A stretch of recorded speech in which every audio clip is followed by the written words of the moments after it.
it looks like you've been with Jesus. It doesn't look like you've been with me. It doesn't look like you've been with a denomination. It looks like you've been with Jesus.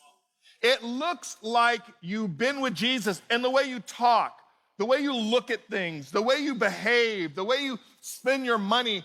You become something to people that is quite foreign, almost alien-esque. It's recognizable. But third, being conformed to Christ is about imitating him.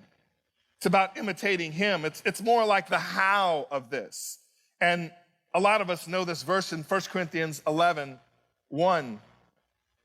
Be imitators of me as I am of Christ. You only imitate the things you love. You only imitate the things that you really prize. When I started my church planting journey way back in 2007, I remember the popular people there, and I remember when I got into church planting, I didn't dress like this because now I'm a little bit more comfortable. I don't care what you think. Seriously, I really don't. You know what I mean? I got my on big man shoes, the big platforms, you know what I mean? And I got my old man jeans, you know what I mean? The only thing I'm doing that you young bucks are doing, I got a phone in my back pocket because I don't know when that became popular, but hey.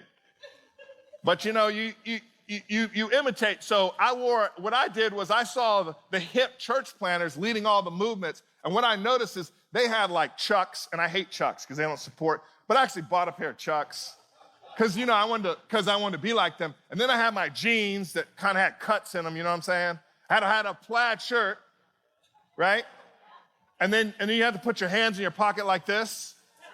You know the figures I'm talking about. Like, you know what I mean? So yeah, I don't want to mention no names because somebody be like, oh my gosh, y'all will be tweeting. I want to, even though Vance told you to put your phones away.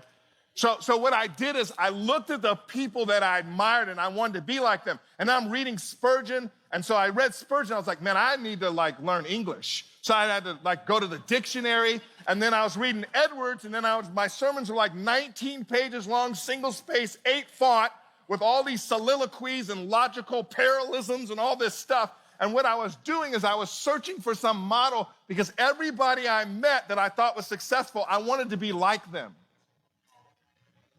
That's what I wanted. And Paul says, be imitators of me as I am of Christ.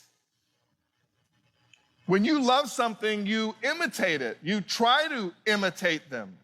We find our children doing this even when we don't like it.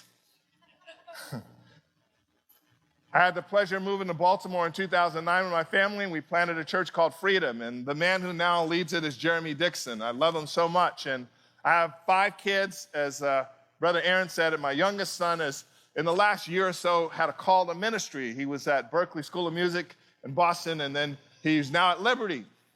And Jeremy talks to him a lot. He did an internship. And Jeremy, we went to lunch one day, and he says, man, your son Ezra is just like you. Like, what are you talking about? He plays piano, I don't. He looks good, I don't. He dresses nice, I don't. He wears cologne, I don't. Like, he's hip, I'm not. He's tech savvy, I'm not.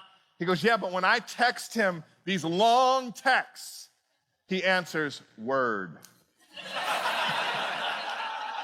And the people who work with me know that's a Michael Crawford thing, right? He imitates me.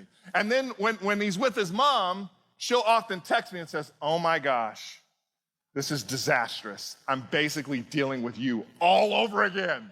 And he's only 20. I got to deal with him another 30 years until I meet Jesus.